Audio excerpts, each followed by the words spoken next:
Hello everyone and welcome back to my channel. My name is Ellen and in today's video I'm just doing a quick little wrap up of what I read this week, what I started, what I finished, and maybe what I plan to read next. I saw my friend Leslie from the Nerdy Narrative do this, as well as Angela from the Literature Science Alliance, so I will link their channels down below. But I thought this was like a nice way of just catching up with everyone, and that way I can kind of talk about what I've been reading and my current thoughts and my thoughts and feelings about stuff. So I thought this would be the first time that I do this, and this will probably be kind of like a regular thing that I do on my channel, since I do tend to read a little bit less of a faster pace than others.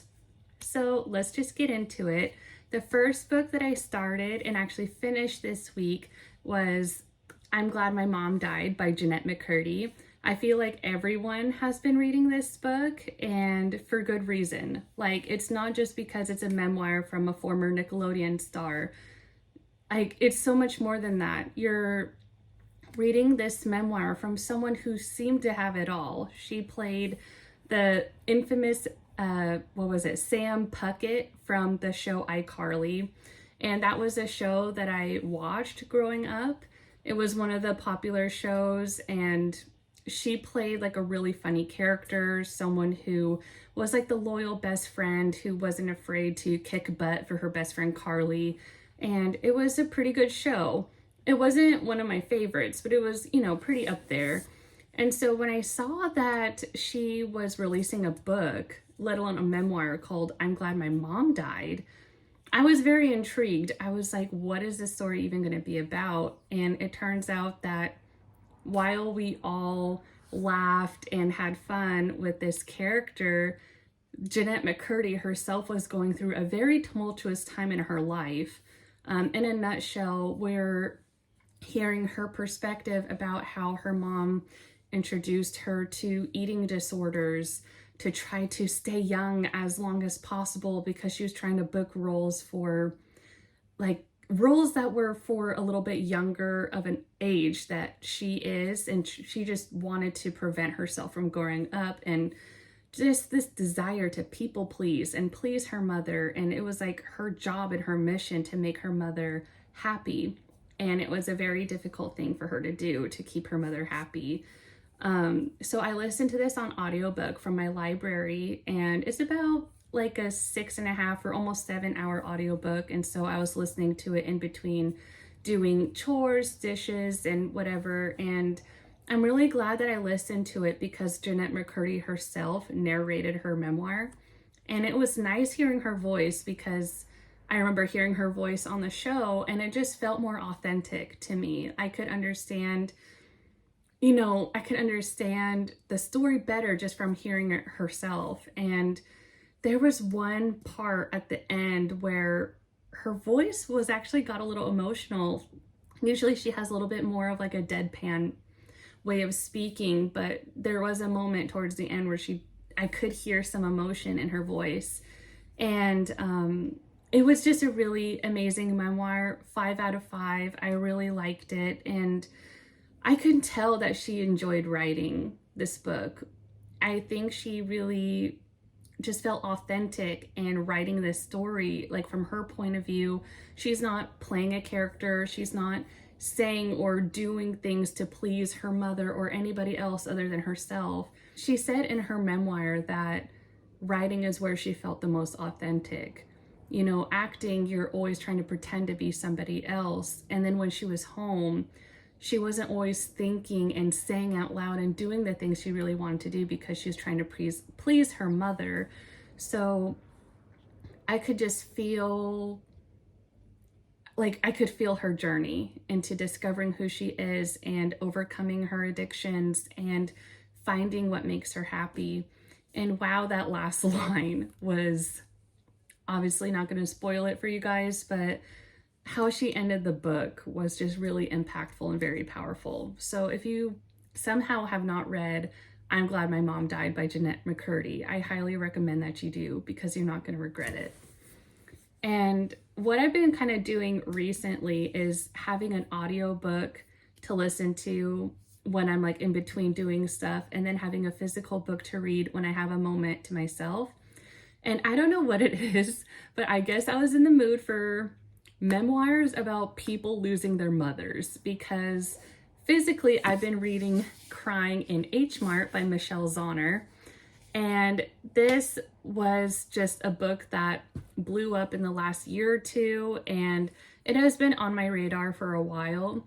But I'll be honest, I've been reluctant to pick this up, not only because I know it has more sad content in it, it is about losing her mother to cancer, but also because this author has a very similar upbringing to my own. And I, as an adult, I'm still learning my own identity. I'm still learning to embrace my mixed ethnicity and embracing both sides of myself. And especially now that I have a daughter who I want her to be proud of her roots and proud of who she is. I was a little reluctant to pick this up because I knew that there were probably going to be moments that really hit me in the feels. Like it really would make me feel vulnerable, and I wasn't certain I was ready to feel those yet. But I am so glad I picked this up. I am not quite halfway through. I'm on page 89 right now, and this is like about 240 pages. But Michelle Zauner, this is her memoir about finding out that her mom had cancer, and it's also about her connection to her Korean heritage through her mother. So Michelle Zauner, she was born in Seoul, South Korea, but before she was a year old, her Korean mother and her American father moved to Eugene, Oregon. And that is where she grew up, was in Eugene, Oregon. And for those of you who don't know, I was born and raised in Oregon, actually not that far away from Eugene. I was born and raised about an hour north of Eugene. And I've been to Eugene many, many times growing up. Went to the Valley River Center Mall and the Sunrise Market that she talks about in this book. I've been there several times. I know exactly like some of the places she's talking about, and it was very cool to read a memoir about someone who's been to some of the same places that I have.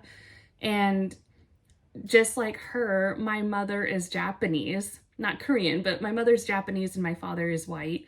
So we have like the half Asian ethnicity similarities there, also where we grew up and things like that. Like there were not many Asian kids, period, in our area, and especially mixed race kids. There's not that many of us. So if at all, at least in my school, there was no other mixed race Asian other than myself. In my own school, we just had, I think we had like 2 Koreans that were adopted, 1 Korean who had a Korean family, and 2 Chinese students whose parents were Chinese. And I was the only half Asian and Japanese person. So not that much diversity where we grew up. So she kind of talks about that a little bit. She talks about how, sorry, I saw a bird out my window.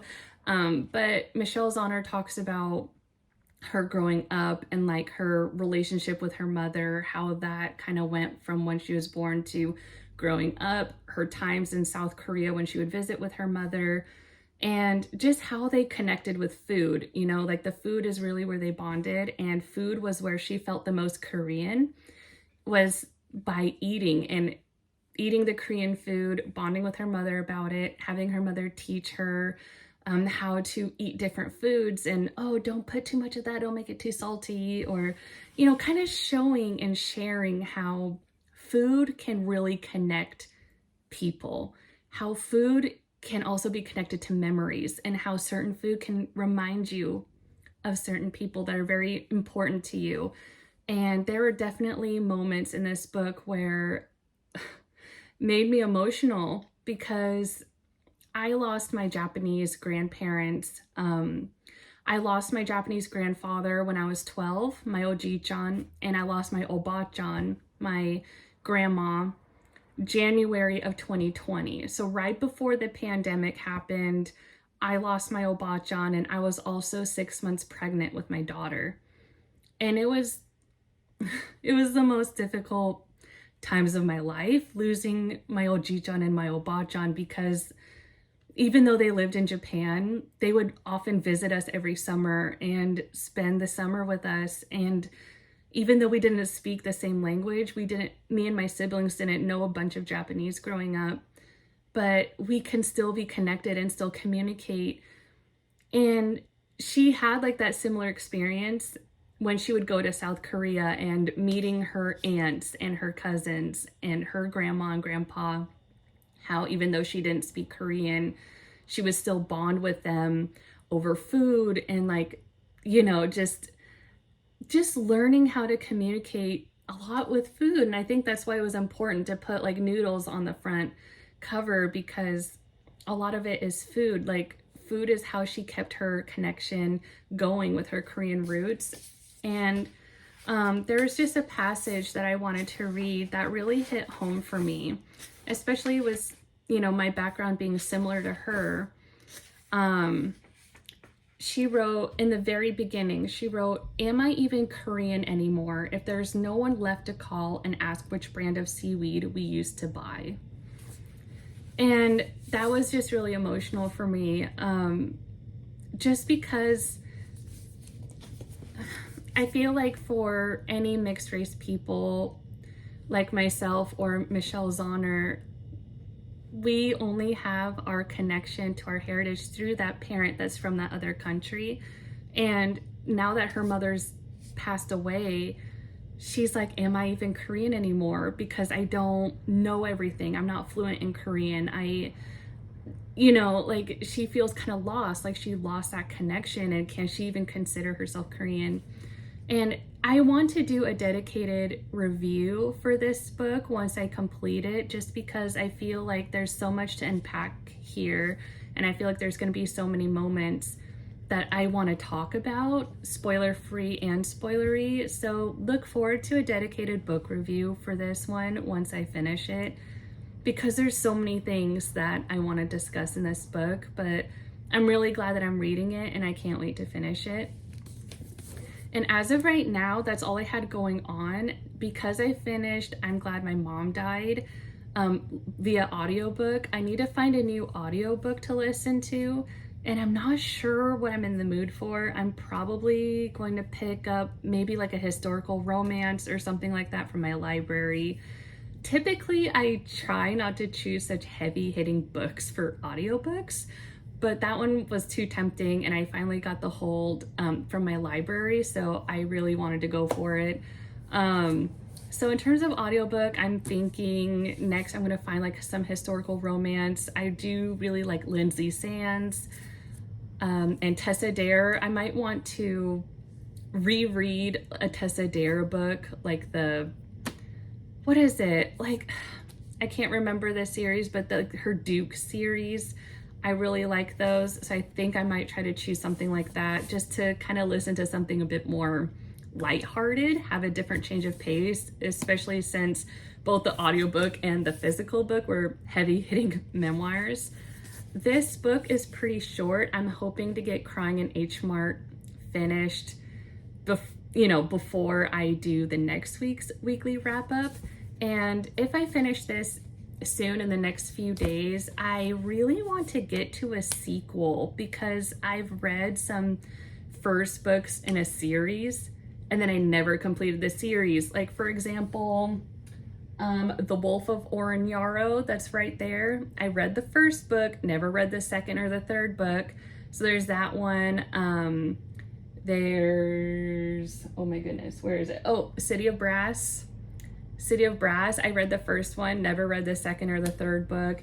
And even, oh, you can't see, it's a little below there, but I read the first 2 books of the original Mistborn trilogy.